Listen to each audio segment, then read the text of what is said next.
Hello everyone, সবাই কেমন আছো? আমি একটু দোকানে যাচ্ছি, খুব দরকার আছে একটু দোকানে জিনিসটার জন্য, না হলে আমি যেতাম না। জিনিসটা কিনে নিয়ে বাড়িতে যাই, তারপর তোমাদেরকে আমি জিনিসটা দেখাবো কি এনেছি আমি।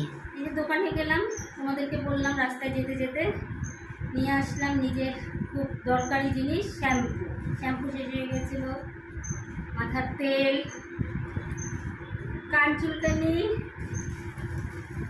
আর হচ্ছে কন্ডিশনার। বাড়িতে কাকিনা দেখলাম পার্সেল একটা চলে আসলো।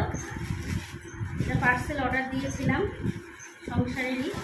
দেখো তোমাদের সাথে আমি দেখাই।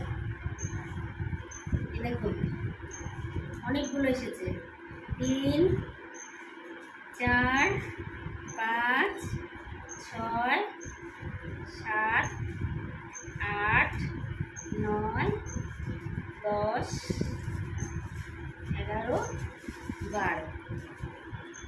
এগুলো কি বলো তো? ফ্রিজের মধ্যে যে আমরা যে সবজি রাখি, নানা রকম সবজি, ওই এক এক ধরনের সবজি রেখে রেখে, আবার চেনও আছে, ভালোও থাকবে, সেফটি থাকবে।